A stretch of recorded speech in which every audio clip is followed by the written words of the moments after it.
Good evening everyone, स्वागत है आप सभी लोगों का। जुड़ जाइए, हमारा सेशन स्टार्ट हो चुका है।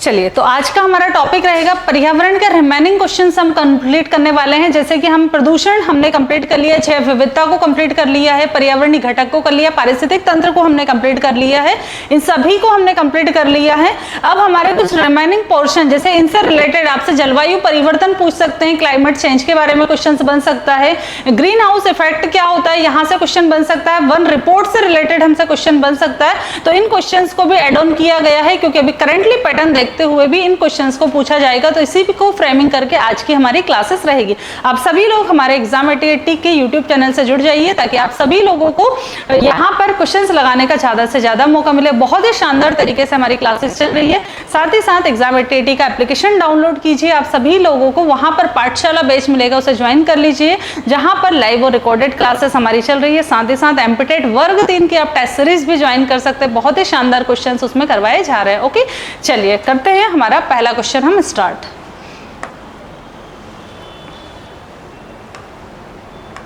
चलिए, फर्स्ट हमारा क्वेश्चन रहेगा, जलवायु परिवर्तन का कारण क्या है? ग्रीन हाउस गैसें होगा, ओजोन परत का क्षरण हो जाएगा, प्रदूषण या उपर्युक्त सभी होगा। तो देखिएगा, जलवायु परिवर्तन, क्लाइमेट चेंज आखिर हो क्यों रहा है? क्लाइमेट चेंज हमारा होता है ग्रीन हाउस गैसेस के कारण। जैसे हमने देखा, कार्बन डाइऑक्साइड गैस हो जाएगी, मीथेन गैस हो जाएगी यहाँ पर, या अन्य जो गैसेस होती हैं, सभी गैसों के कारण ग्रीन हाउस इफेक्ट होता है। तो उसके कारण भी क्या क्लाइमेट चेंज होता है? बिल्कुल, इन सभी के कारण ग्लोबल वार्मिंग, क्लाइमेट चेंज हमारा होता ही होता है। ओजोन परत का क्षरण तो हम देखते हैं CFC, क्लोरोफ्लोरोकार्बन जो गैस है, क्लोरोफ्लोरोकार्बन CFC, जिसके कारण ओजोन परत का क्षरण हो रहा है लगातार। तो इसके कारण हमारा जलवायु परिवर्तन भी होता है, ग्लोबल वार्मिंग भी इसके कारण होता है, बिल्कुल होता है जलवायु परिवर्तन इसके कारण। इसके अलावा प्रदूषण, पॉल्यूशन, जैसे कि हमने देखा वायु प्रदूषण, जल प्रदूषण, ध्वनि प्रदूषण, इन सभी के कारण भी हमारा जलवायु परिवर्तन होगा। तो इसका हमारा करेक्ट आंसर आ जाएगा ऑल ऑफ द अबव, इसका करेक्ट आंसर हो जाएगा। उपर्युक्त सभी हमारा इसका करेक्ट आंसर होगा। ओके, चलिए आगे बढ़ते हैं। अगला हमारा क्वेश्चन है, जलवायु परिवर्तन का कारण मुख्यतः निम्नलिखित की वजह से है। ग्रीन हाउस गैस की वजह से, ओजोन परत के क्षय के कारण, प्रदूषण के कारण, या उपर्युक्त सभी के कारण। किसके कारण होता है? हमारा सेम क्वेश्चन आ गया, आई थिंक रिपीटेशन हो गया है ना, सेम क्वेश्चन ही आ गया है, ऑप्शन भी सेम है। तो ऑल ऑफ द अबव ही इसका भी आंसर हो जाएगा हमारा, ऑल ऑफ द अबव, जैसे हमने फर्स्ट क्वेश्चन में देखा था। तो ऑल ऑफ द अबव ही इसका हमारा करेक्ट आंसर हो जाएगा। ठीक है, नेक्स्ट हमारा क्वेश्चन आता है, वर्ष 2015 में जलवायु परिवर्तन सम्मेलन कहाँ हुआ था? तो देखिए, जलवायु परिवर्तन से संबंधित जो सम्मेलन होते हैं, उन सम्मेलनों को कहा जाता है जलवायु परिवर्तन, जलवायु परिवर्तन सम्मेलन। जलवायु परिवर्तन से सम्मेलन जो होते हैं उनको कहा जाता है कॉप सम्मेलन के नाम से हम जानते हैं। ओके, कॉप सम्मेलन के नाम से जाना जाता है। और कॉप सम्मेलन का प्रारंभ कब से हुआ था? 1995 से शुरू हुआ था। सबसे पहला सम्मेलन हुआ था हमारा बर्लिन में हुआ था।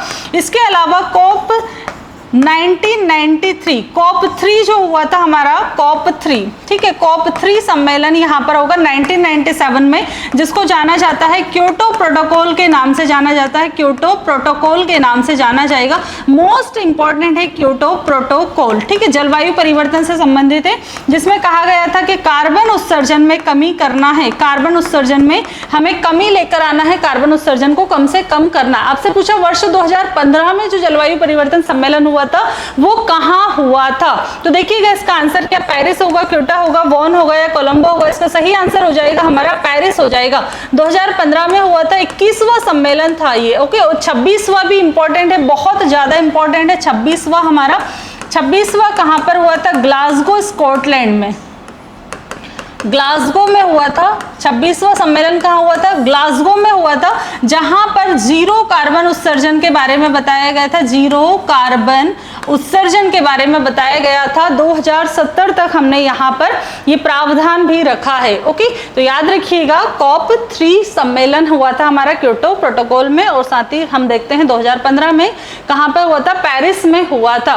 ग्रीन हाउस इफेक्ट वह प्रक्रिया है, क्या होता है ग्रीन हाउस? जैसे कि हमने बोला है ग्लास हाउस है, तो वो ग्लास हाउस की तरह ही ग्रीन हाउस इफेक्ट का हमारा कॉन्सेप्ट है, उसी से हमने लिया है। जैसे कि ठंडे प्रदेशों में हम ये देखते हैं कि एक वातावरण को नियंत्रित करके कांच के घर बनाए जाते हैं, ग्लास हाउस बनाए जाते हैं, उनके अंदर फसलों को लगाया जाएगा। तो यही एक कॉन्सेप्ट है हमारे ग्रीन हाउस इफेक्ट का भी, यही कॉन्सेप्ट उसी के बेस पर ही देखते हैं।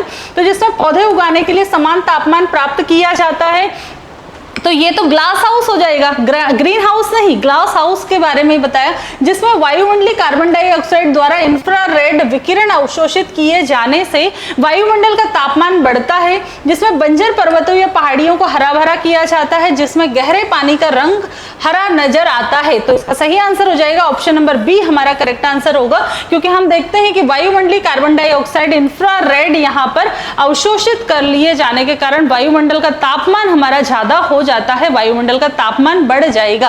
तो इसका करेक्ट आंसर हो जाएगा ऑप्शन नंबर बी हमारा इसका करेक्ट आंसर है। ओके, चलिए नेक्स्ट क्वेश्चन आता है, ग्रीन हाउस गैसों की संकल्पना की थी सीसी पार्क ने की थी। इसमें वैज्ञानिक का नाम बताना है आपको कि ग्रीन हाउस इफेक्ट की संकल्पना किसके द्वारा की गई है। सीसी पार्क ने की थी, या फिर JNF जेफर्फ के द्वारा, जोसेफ फॉरियर्स के द्वारा, या फिर यहाँ पर एल जॉबलर के द्वारा, बताइए।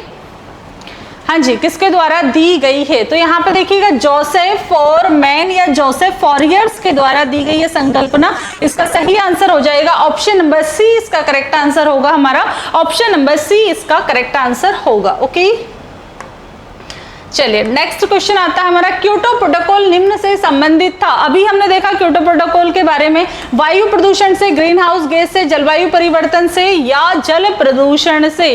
तो क्योटो प्रोटोकॉल कब हुआ था, कहां हुआ था? Kyoto protocol, Kyoto protocol, Kyoto protocol कब हुआ था हमारा? 1997 में हुआ। 1997 में COP3 सम्मेलन के रूप में हमने इसको देखा। कहाँ पे हुआ? ये जापान में हुआ था, जापान के क्योटो शहर में, जापान के क्योटो शहर में ये हुआ था क्योटो प्रोटोकॉल। और किससे संबंधित है ये? क्लाइमेट चेंज, जलवायु परिवर्तन से संबंधित होगा, जिसमें कहा गया था कि कार्बन का उत्सर्जन हमें कम से कम करना है, कार्बन का उत्सर्जन कम होना चाहिए, ये कहा गया था इसके अंतर्गत। ओके,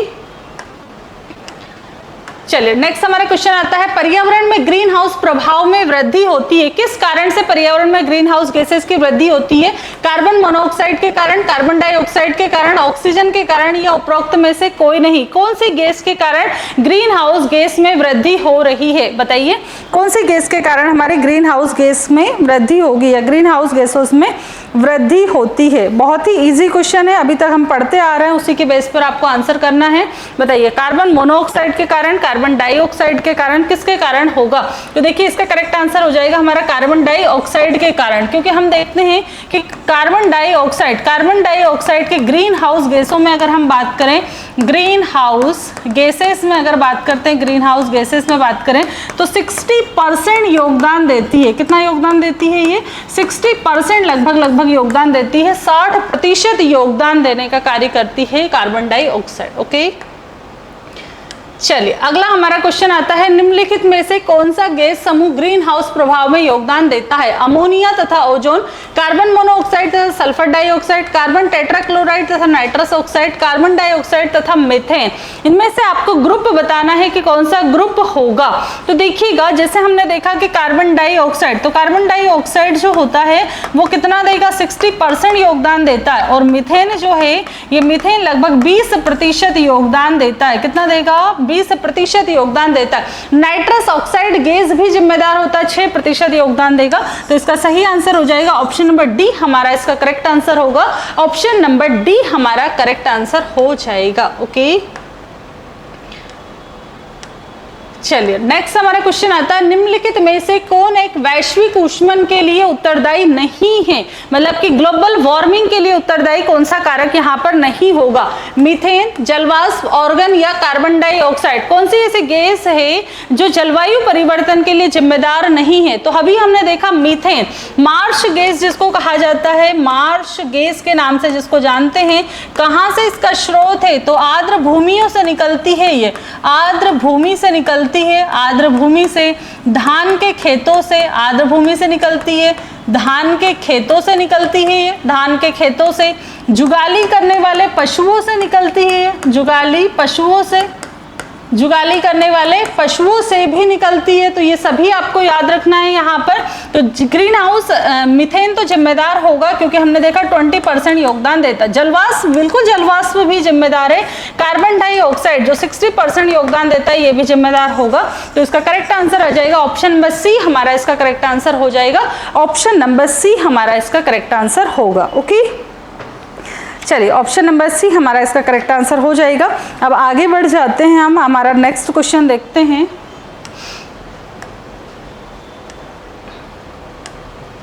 अगला हमारा क्वेश्चन है, निम्न में से कौन सी गैस वैश्विक तापमान ग्लोबल वार्मिंग के लिए उत्तरदायी है? केवल ऑक्सीजन? तो ऑक्सीजन तो प्राणदायिनी गैस है, ऑक्सीजन तो इसके अंतर्गत नहीं होगा। ऑक्सीजन और कार्बन डाइऑक्साइड और मीथेन या केवल मीथेन? देखिए मीथेन तो है लेकिन मीथेन के साथ साथ कार्बन डाइऑक्साइड भी इसमें जिम्मेदार होगा, इसलिए इसका सही आंसर हो जाएगा हमारा option number C correct answer होगा। कार्बन डाइऑक्साइड और मीथेन दोनों ही इसके लिए जिम्मेदार होगा। कार्बन डाइऑक्साइड भी जिम्मेदार है और मीथेन भी इसके लिए जिम्मेदार होगा, दोनों ही इसके लिए जिम्मेदार है। ओके,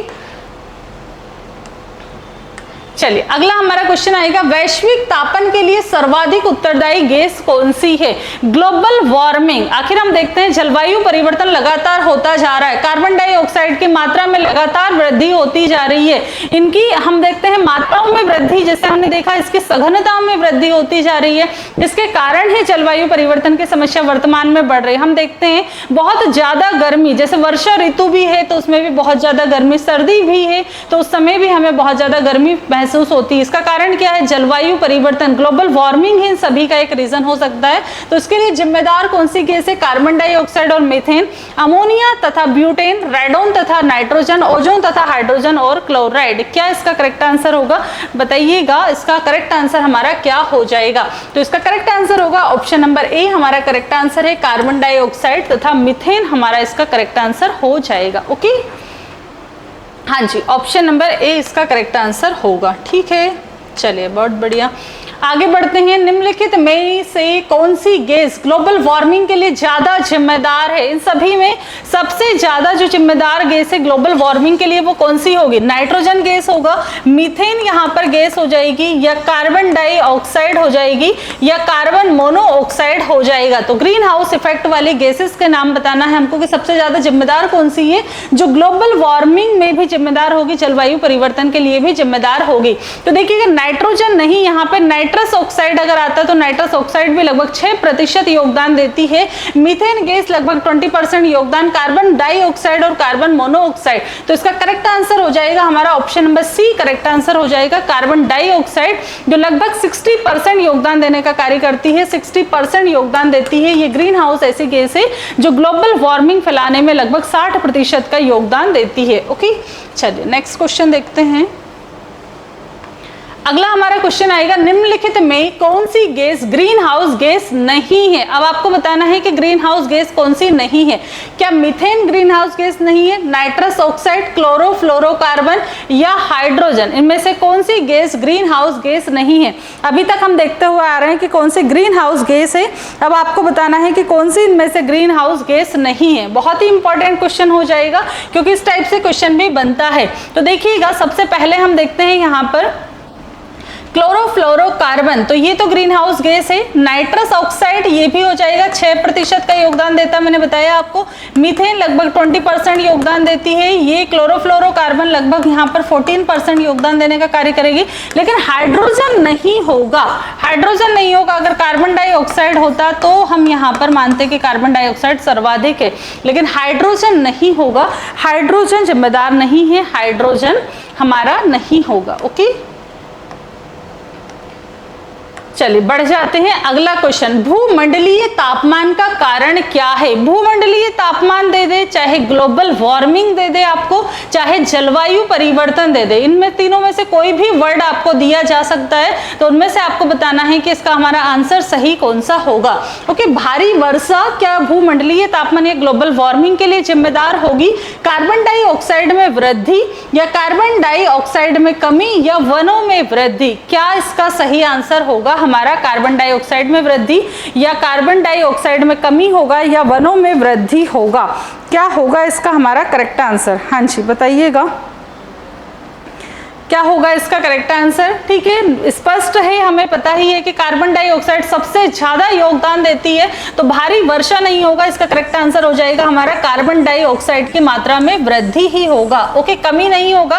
देखिए जैसे मैंने आपको बताया कि कार्बन डाइऑक्साइड इतनी ज्यादा घातक होती है, खतरनाक होती है, तो हम क्यों ना सोचे कि कार्बन डाइऑक्साइड नष्ट ही हो जाए तो हमारा अच्छा होगा। नहीं, कार्बन डाइऑक्साइड आवश्यक है प्रकाश संश्लेषण की क्रिया के लिए, फोटोसिंथेसिस की प्रोसेस के लिए कार्बन डाइऑक्साइड आवश्यक है। जब कार्बन डाइऑक्साइड अगर समाप्त ही हो जाएगी तो ग्लोबल कूलिंग की समस्या बढ़ जाएगी। जैसे अभी कार्बन डाइऑक्साइड अधिक हो रही है तो उसकी ग्लोबल वार्मिंग की समस्या बढ़ रही है, वैश्विक तापमान बढ़ रहा है यहाँ पर, तो उसी प्रकार से ग्लोबल कूलिंग की समस्या बढ़ जाएगी अगर कार्बन डाइऑक्साइड हट ही जाए तो। इसलिए सभी गैसों का एक संतुलित मात्रा में होना बहुत ही जरूरी होगा। अगर सभी गैसें संतुलित मात्रा में होगी तो यहाँ पर इसका सही संतुलित भी होगा वायुमंडल में। आप सभी लोग हमारे एमपीटेट वर्ग 3 के टेस्ट सीरीज ज्वाइन कर सकते हैं, जहां पर बहुत ही शानदार तरीके से आपको क्वेश्चन सॉल्व कराए जाते हैं, टेस्ट लिए जाते हैं। ओके, तो आप सभी लोग जुड़ सकते हैं इससे भी। चलिए नेक्स्ट हमारा क्वेश्चन आता है, मानव की कौन सी क्रिया जलवायु से सर्वाधिक प्रभावित होती है? मत्स्य उद्योग होता है, खनन है, निर्माण है या कृषि है? देखिए सभी जिम्मेदार है, सभी यहाँ पर होंगे। मानव की कौन सी क्रिया जलवायु से सर्वाधिक प्रभावित होती है? सभी क्रियाएं प्रभावित होगी। क्या मत्स्य उद्योग नहीं होगा? बिल्कुल हो सकता है। खनन भी निर्मित हो सकता है और निर्माण भी, निर्माण उद्योग भी, लेकिन सबसे ज्यादा जिम्मेदार कौन सा कारक होगा? हमारा सबसे ज्यादा इफेक्ट किसके ऊपर होगा? तो हमने कहा जैसे हमने फसल को उगाया लेकिन बहुत ज्यादा गर्मी पड़ जाती है तो हमारी फसलें खराब हो जाती है, या हमने कहा कि जैसे हमने देखा यहाँ पर कि बारिश बहुत ज्यादा हो गई तो हमारी फसलें लगातार हम देखते हैं खराब हो जाएगी। तो ऐसा रीजन नहीं होना चाहिए। तो ये सबसे ज्यादा प्रभाव कहाँ पर होगा? कृषि पर सबसे ज्यादा होगा, कृषि सबसे ज्यादा प्रभावित यहाँ पर होगी। ओके, मानव की कौन सी क्रिया जलवायु से सर्वाधिक प्रभावित होती है? कृषि सर्वाधिक प्रभावित होती है। ठीक है, चलिए अगला हमारा क्वेश्चन है, जुगाली करने वाले पशुओं से जिस ग्रीन हाउस गैस का निस्सरण होता है वह कौन सी है? ओके, वह है carbon dioxide, methane, CFC chlorofluorocarbon, nitrous oxide कौन सी है? बताइए। देखिए नाइट्रस ऑक्साइड जो होती है वो 6% योगदान देती है ग्रीन हाउस गैस में। ओके, ग्रीन हाउस गैस है वो 6% योगदान देती है ये ग्लोबल वार्मिंग में, ग्लोबल वार्मिंग में 6% योगदान देती है। इसको लाफिंग गैस के नाम से भी जाना जाता है। ओके, लाफिंग गैस, हंसाने वाली, लाफिंग गैस के नाम से इसको जाना जाता है, लाफिंग गैस। Chlorofluorocarbon, methane. ठीक है, मीथेन इसका सही आंसर हो जाएगा, ऑप्शन नंबर सी हमारा इसका करेक्ट आंसर होगा। अच्छा, मीथेन गैस के और भी सोर्स आपसे पूछे जा सकते हैं, जैसा कि मैंने आपको बता दिया यहाँ पर। तो इसके सोर्स याद रखिएगा। सबसे पहला हमने बोला कि जैसे जुगाली करने वाले पशु, तो जुगाली करने वाले पशु इसके अंतर्गत आ जाएंगे, जुगाली करने वाले पशु हो जाएंगे। फिर इसके बाद हमारी वेटलैंड्स हो जाएगी, आर्द्र भूमियाँ, वेटलैंड्स, आर्द्र भूमियाँ। साथ ही साथ हम देखते हैं धान का खेत, धान का खेत। साथ ही साथ हम देखते हैं यहाँ पे कोयला खनन, कोयला खान से निकलता है ये। ओके, आर्द्र भूमियों से निकलता है, धान के खेतों से, कोयला खान से निकलता है, और जुगाली करने वाले पशुओं से मीथेन गैस हमारी रिलीज होती है। तो ये कुछ चीजें याद रखना है आपको मीथेन गैस के बारे में, मोस्ट इंपॉर्टेंट हो जाएगा। यहाँ से क्वेश्चन बनता ही बनता है, मीथेन गैस से रिलेटेड एक क्वेश्चन आपको मिल ही जाएगा। ओके, चलिए नेक्स्ट हमारा क्वेश्चन आता है, ओजोन परत मुख्यतः जहां अवस्थित रहती है वह है ट्रोपोस्फियर, स्ट्रेटोस्फियर, मेसोस्फियर या आइनोस्फियर? कहां पर हमारी ओजोन परत स्थित होती है? देखिएगा यहाँ पर ओजोन परत के बारे में अगर हम बात करें तो कहां पर स्थित होगी? सबसे पहले हम देखते हैं सबसे नीचे की ओर स्थित होता है हमारा शोभ मंडल, शोभ मंडल हो जाएगा हमारा यहाँ पर। ठीक है, शोभ मंडल हो जाएगा, ट्रोपोस्फियर शोभ मंडल हो जाएगा। फिर इसके बाद हमारा समताप मंडल होता है, समताप मंडल स्ट्रेटोस्फियर हो जाएगा, समताप मंडल होता है। फिर इसके बाद हमारा मध्य मंडल हो जाएगा, मीजोस्फियर, मध्य मंडल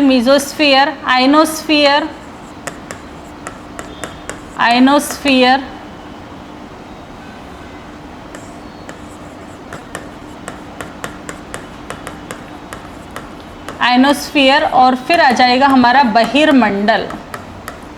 ठीक है, इस प्रकार से ये संरचना हमारी दिखाई देती है। तो आपसे क्वेश्चन पूछा गया है ओजोन परत कहाँ पाई जाती है, तो ओजोन परत हमारी स्थित होती है समताप मंडल में स्थित होती है। लगभग हम बोल सकते हैं 32 से 35 किलोमीटर के लगभग ये स्थित होती है। कहाँ पर होगी, तो 32 से 35 किलोमीटर की ऊंचाई पर स्थित होती है ओजोन परत। ओजोन परत क्या करती है, ओजोन परत हमारी पराबैंगनी किरणों से सुरक्षा करती है। ओके, पराबैंगनी किरणों से सुरक्षा करने का कार्य करती है। पराबैंगनी किरणों से ये सुरक्षा करने का कार्य करेगी। पराबैंगनी विकिरणों से या पराबैंगनी किरणों से हमारी सुरक्षा करने का कार्य किसके द्वारा किया जाता है, वो किया जाएगा ओजोन परत के द्वारा। ओके, इंपॉर्टेंट है, याद रखिएगा। इसका करेक्ट आंसर क्या हो जाएगा, स्ट्रेटोस्फीयर हो जाएगा हमारा, स्ट्रेटोस्फीयर हो जाएगा। ठीक है, समताप मंडल। अब देखिए हिंदी ना पूछ के इंग्लिश में ही आपसे नाम पूछे जा सकते हैं, इसलिए इंग्लिश और हिंदी दोनों ही नाम आप लोगों को याद रखना है। ओके, इनमें से कौन क्लोरोफ्लोरोकार्बन के लिए सत्य नहीं है, क्लोरोफ्लोरोकार्बन CFC के लिए कौन सा पॉइंट हमारा सही नहीं होगा। यह प्रशीतकों के रूप में प्रयोग में लाई जाती है, यह ग्रीन हाउस प्रभाव में योगदान नहीं देती है, यह समताप मंडल में ओजोन घटाने के लिए उत्तरदायी है, यह निचले वायुमंडल में अक्रियाशील रहती है। क्या इसका करेक्ट आंसर होगा हमारा, बताइएगा क्या इसका करेक्ट आंसर है। इनमें से कौन क्लोरोफ्लोरोकार्बन के लिए सत्य नहीं है, तो देखिएगा इनमें से क्या सत्य नहीं होगा, यह प्रशीतकों के रूप में प्रयोग लाई जाती है, बिल्कुल ये करेक्ट आंसर हमारा हो जाएगा। साथ ही साथ यह समताप मंडल में ओजोन को घटाने के लिए उत्तरदायी है, निचले वायुमंडल में अक्रियाशील रहती है। इसका करेक्ट आंसर हो जाएगा हमारा, यह ग्रीन हाउस प्रभाव में योगदान नहीं देती है। जैसे हमने देखा यहाँ पर ग्रीन हाउस प्रभाव में भी इसका योगदान होगा, क्लोरोफ्लोरोकार्बन का ग्रीन हाउस इफेक्ट में भी योगदान होगा। CFC, okay, nitrous oxide, methane, ozone, ये सभी इसके अंतर्गत शामिल होती है। ठीक है, चलिए आगे बढ़ते हैं। ओजोन छिद्र के लिए कौन उत्तरदायी है, carbon dioxide, sulphur dioxide, ozone या CFC। ओजोन परत में जो होल हुआ है, ओजोन परत में छिद्र हुआ है, उसके लिए जिम्मेदार गैस हमारी कौन सी होगी, उसके लिए जिम्मेदार गैस होती है हमारी CFC, क्लोरोफ्लोरोकार्बन। क्लोरोफ्लोरोकार्बन है हमारे ओजोन छिद्र के लिए जिम्मेदार गैस। ओके, ओजोन छिद्र है तो जिम्मेदार गैस हो जाएगी हमारी क्लोरोफ्लोरोकार्बन, जिसको CFC के नाम से हम जानते हैं। इसका पूरा नाम हो जाएगा क्लोरोफ्लोरोकार्बन।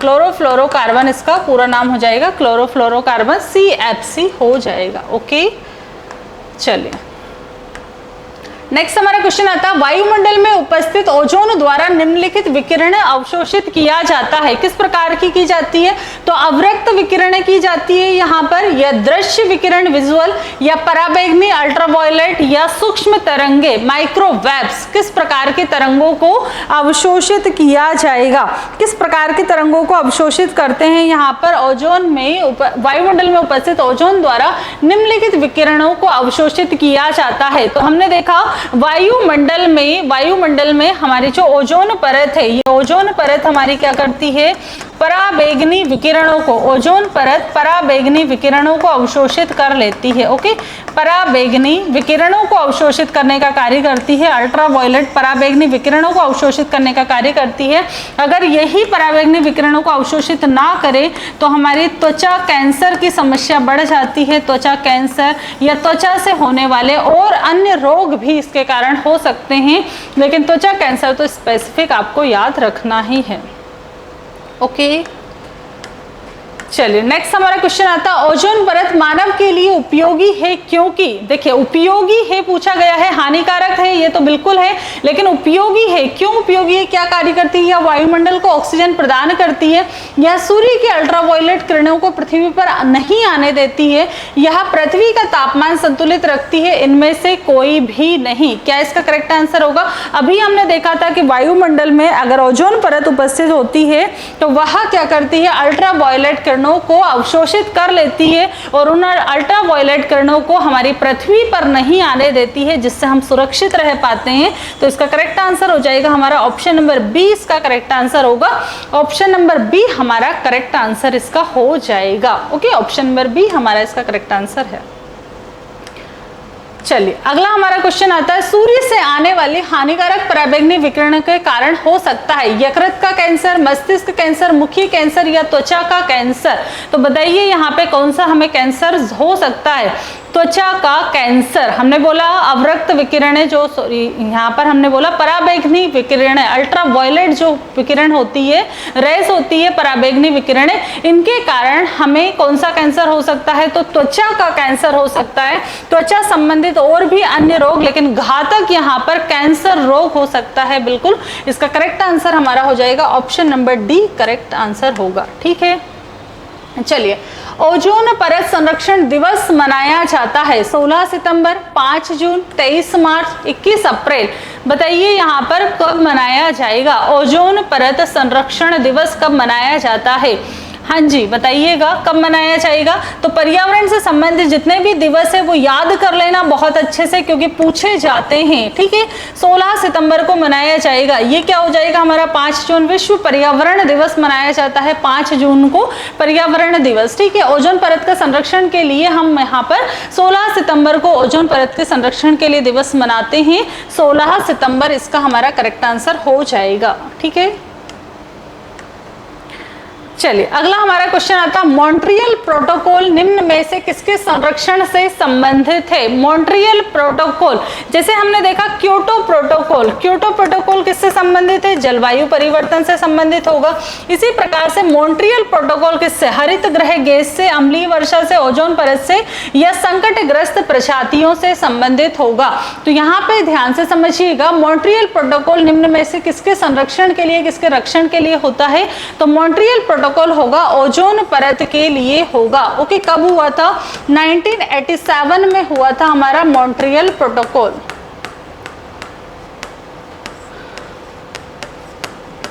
मॉन्ट्रियल प्रोटोकॉल जिसके कारण क्या है? ओजोन परत का संरक्षण करना है, ओजोन परत का संरक्षण हमें करना होगा। ओके, ओजोन परत का संरक्षण के लिए ये मॉन्ट्रियल प्रोटोकॉल किया गया था, ओजोन परत के संरक्षण के लिए।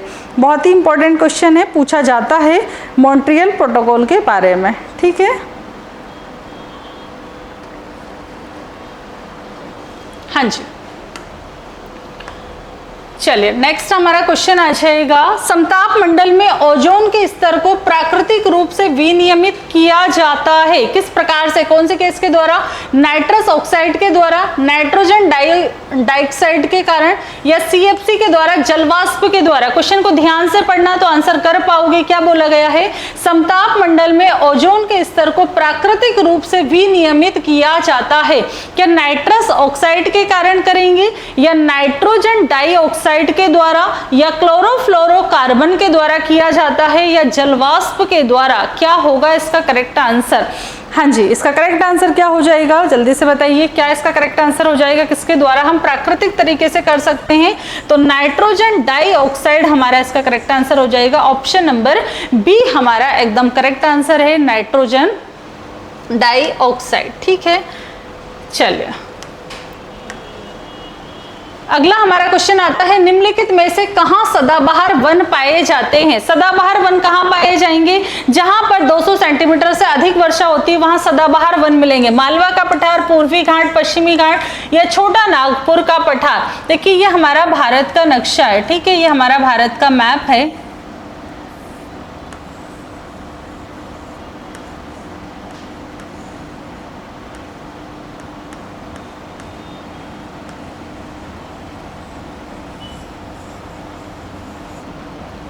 ओके, ये राजस्थान वाला एरिया हो जाएगा। ठीक है, तो देखिएगा ये जो एरिया है हमारा, इधर वाला हिस्सा पूरा का पूरा ये हिस्सा है, यहाँ 200 सेंटीमीटर से अधिक वर्षा होती है। 200 सेंटीमीटर से अधिक वर्षा होगी, वहां पे किस प्रकार के वन मिलेंगे हमें? सदाबहार वन मिलते हैं। सदाबहार वन मिलते हैं जहाँ 200 सेंटीमीटर से अधिक वर्षा होगी। साथ ही साथ ये वाला जो हिस्सा है ये हमारा कहलाता है पश्चिमी घाट। ठीक है, ये वाला हिस्सा क्या कहलाता है हमारा? पश्चिमी घाट कहलाएगा। तो इस पश्चिमी घाट पर भी हम देखते हैं यहाँ पर लक्षद्वीप में भी आ जाएगा और अंडमान निकोबार द्वीप समूह में भी सदाबहार ही आ जाएगा। ठीक है, तो पश्चिमी घाट में भी 200 सेंटीमीटर से अधिक वर्षा होती है, 200 सेंटीमीटर से अधिक वर्षा होगी। तो यहाँ पर भी किस प्रकार के वन पाए जाएंगे? सदाबहार वन पाए जाते हैं। और ये सदाबहार वन हमेशा हरे भरे होते हैं। ठीक है, हरे भरे होते हैं, साथ ही साथ इनका कैनोपी सर्वाधिक होता है। कैनोपी का मतलब क्या होता है? इनका फैलाव बहुत ज्यादा होता है। अगर इन एरियाज में, इन जंगलों में हम जाते हैं तो हमें बहुत ज्यादा घने घने वृक्ष मिलते हैं, बहुत ऊपर से भी घने वृक्ष यहाँ पे मिलेंगे, इनका कैनोपी सर्वाधिक होगा। तो इसका सही आंसर क्या आ जाएगा हमारा? मालवा का पठार, पूर्वी घाट, पश्चिमी घाट, छोटा नागपुर। तो करेक्ट आंसर होगा हमारा option number C, correct answer हो जाएगा। सदाबहार वन कहाँ पाए जाते हैं? तो पश्चिमी घाट हमारा इसका सही आंसर होगा। Question number 26। ओके, अगला क्वेश्चन है, पर्यावरण का संतुलन बनाए रखने के लिए वनांगत क्षेत्रफल होना चाहिए। कितना प्रतिशत क्षेत्रफल होना चाहिए? ऐसा रिकमेंडेड किया, ऐसा बोला गया है कि हमारा पर्यावरण संतुलन होने के लिए कितने प्रतिशत वन होना बहुत ही आवश्यक होगा। 10% होता है, 23%, 33% या 53%? कितना प्रतिशत हमारे लिए जिम्मेदार होता है? ओके, तो बोला गया है कि 33% तो वन आच्छादित होना ही चाहिए। कितना परसेंट? 33% वनाच्छादित होना चाहिए। वनाच्छादित होना चाहिए 33% तो वन होना ही चाहिए। जैसे वर्तमान में जो हमारी वन रिपोर्ट आई है उसके अनुसार भी अगर हम बात करें यहाँ पर, तो जैसे मध्य प्रदेश का एरिया हो जाएगा, या हम देखते हैं प्रतिशत के हिसाब से हम मिजोरम है वहां पर सर्वाधिक वन हो जाएंगे। तो इसी प्रकार से हम देखते हैं कि 33% वनाच्छादित होना ही चाहिए। ओके, चलिए, निम्न में से भारत के किस राज्य में संघीय क्षेत्र भौगोलिक क्षेत्रफल का अधिकतम भाग वनाच्छादित है? त्रिपुरा में, अंडमान निकोबार में, नागालैंड में या मिजोरम में? प्रतिशत के हिसाब से पूछा गया है आपसे, परसेंटेज के हिसाब से पूछा गया है कि कहां पर सर्वाधिक वन है, कहां पर सर्वाधिक वन होंगे? बताइए, प्रतिशत के हिसाब से पूछा गया है कि सर्वाधिक वनाच्छादित एरिया कौन सा होगा। प्रतिशत के हिसाब से इसको आपको करेक्ट बताना है। हाँ जी, क्या हो जाएगा? प्रतिशत के हिसाब से बताइएगा क्या इसका करेक्ट आंसर होगा। बिल्कुल, इसका करेक्ट आंसर क्या हो जाएगा हमारा? मिजोरम इसका करेक्ट आंसर हो जाएगा। मिजोरम इसका करेक्ट आंसर हो जाएगा हमारा ऑप्शन नंबर डी इसका करेक्ट आंसर होगा, मिजोरम। ठीक है, हाँ जी, चलिए आगे बढ़ते हैं। नेक्स्ट हमारा क्वेश्चन आ जाएगा, नागालैंड की पर्वत क्रमशः बंजर होते जा रहे हैं, उसका प्रमुख कारण क्या है? नागालैंड के पर्वत अभी हम देखते हैं वर्तमान में बंजर होते जा रहे हैं, उसका कारण क्या? उग्रवाद है, शहरीकरण है, ज़ूम कृषि है या तीव्र जनसंख्या वृद्धि हो जाएगा? बताइए क्या है? उग्रवाद हो सकता है, शहरीकरण है, ज़ूम कृषि है या तीव्र जनसंख्या में वृद्धि? तो इसका सही आंसर हो जाएगा हमारा झूमिंग कृषि हो जाएगा, शिफ्टिंग कल्टीवेशन आ जाएगा, झूमिंग कृषि आ जाएगा। शिफ्टिंग कल्टीवेशन में क्या होता है? जैसे ये वाला एक वन का क्षेत्र है, वन का एरिया है, इसमें सबसे पहले वृक्षों को काट दिया जाएगा, फिर उसका जो शेष भाग बचता है उसको जला दिया जाता है। ठीक है, जला दिया जाएगा और उसके बाद 2 से 3 वर्षों तक यहाँ पे कृषि करेंगे, 2 से 3 वर्षों तक यहाँ पे कृषि कार्य करते हैं, फिर इस स्थान से पलायन करके दूसरे स्थान पर चले जाते हैं, दूसरे स्थान पर चले जाते हैं, वहां भी कृषि करते हैं। तो इसके कारण, झूम कृषि के कारण क्या होता है? मृदा का कटाव होता है, मृदा का कटाव लगातार बढ़ता जा रहा है, मृदा का कटाव लगातार बढ़ता जा रहा है। इस कृषि को किस नाम से जाना जाता है? वृक्षों को काटा और जलाया, इसलिए काटो जलाओ कृषि के नाम से भी जानते हैं। और एक स्थान से दूसरे स्थान पर हम गए यहाँ पर, तो इसलिए इसको किस नाम से जाना जाता है? स्थानांतरित कृषि के नाम से भी जानते हैं, इसको शिफ्टिंग कल्टीवेशन के नाम से भी जाना जाता है, स्थानांतरित कृषि के नाम से भी इसको जाना जाएगा। तो ऑप्शन नंबर सी हमारा इसका करेक्ट आंसर हो जाएगा। ठीक है, चलिए, भारत में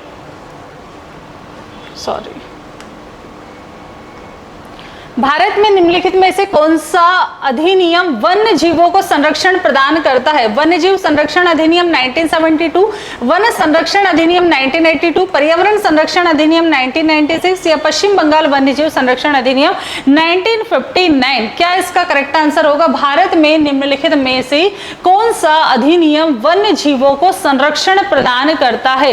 तो वन्य जीवों को संरक्षण प्रदान करने के लिए जो अधिनियम है वो हो जाएगा हमारा वन्य जीव संरक्षण अधिनियम 1972, वन्य जीव संरक्षण अधिनियम 1972 वन्य जीवों को सुरक्षा प्रदान करता है या संरक्षण प्रदान करने का कार्य करेगा। ओके, आप सभी लोग हमारे एग्जाम 8080 के अन्य कोर्सेज से भी जुड़ सकते हैं, जहां पर काफी सारे कोर्सेज आपको करवाए जाएंगे। ओके, चलिए, वन अनुसंधान संस्थान कहां पर स्थित है? नागपुर में, मैसूर में, देहरादून में या एर्नाकुलम में? कहां पर है हमारा वन अनुसंधान संस्थान? और ये एक ऐसा क्वेश्चन है जो बहुत सारे एग्जाम में रिपीटेशन हुआ है, बहुत बार पूछा गया है, तो बहुत ईजी भी क्वेश्चन है। बताइए कहां पर है हमारा वन अनुसंधान केंद्र, कहां पर स्थित होगा? हाँ जी, सही आंसर बताइएगा, क्योंकि इस टाइप का क्वेश्चन पूछा जाता है और पूछा गया है, बहुत बार पूछा गया है। नागपुर में है, मैसूर में है, देहरादून या एर्नाकुलम? क्या हो जाएगा इसका सही आंसर? देहरादून में हो जाएगा। हमारा वन अनुसंधान संस्थान कहाँ पर है? देहरादून में स्थित होगा। ठीक है, चलिए नेक्स्ट क्वेश्चन आता है, चिपको आंदोलन का मूल रूप से किससे विरुद्ध था? यहाँ पे जल प्रदूषण से, ध्वनि प्रदूषण से, वन कटाई से या सांस्कृतिक प्रदूषण से? चिपको आंदोलन की अगर हम बात करें तो कहाँ पे हुआ था? उत्तराखंड में ये चिपको आंदोलन हुआ था, उत्तराखंड में। ठीक है, उत्तराखंड में हुआ था और इसके नेतृत्व करता है, यहाँ पे क्या हुआ था? वृक्षों को बचाने के लिए, वृक्षों को संरक्षण के लिए, वृक्षों को संरक्षण प्रदान करने के लिए आंदोलन चलाया गया। किसके नेतृत्व में? सुंदरलाल बहुगुणा, सुंदरलाल बहुगुणा। ठीक है, सुंदरलाल बहुगुणा। तो क्या आ जाएगा? वन कटाई के लिए, वनों के संरक्षण के लिए चलाया गया था, वनों के संरक्षण के लिए ये आंदोलन चलाया गया हमारा। चलिए, पहले ही आंसर रिवील कर दिया। निम्न में से किसे चिपको आंदोलन का नेता माना जाता है? मेधा पाटकर, बाबा आमटे, सुंदरलाल बहुगुणा या किरण बेदी? किसे माना जाएगा? बताइए क्या इसका करेक्ट आंसर होगा? अब तो बहुत इजी हो गया आप लोगों के लिए, क्योंकि मैंने पहले ही इसके बारे में आपको बता दिया है। हाँ जी, बताइएगा।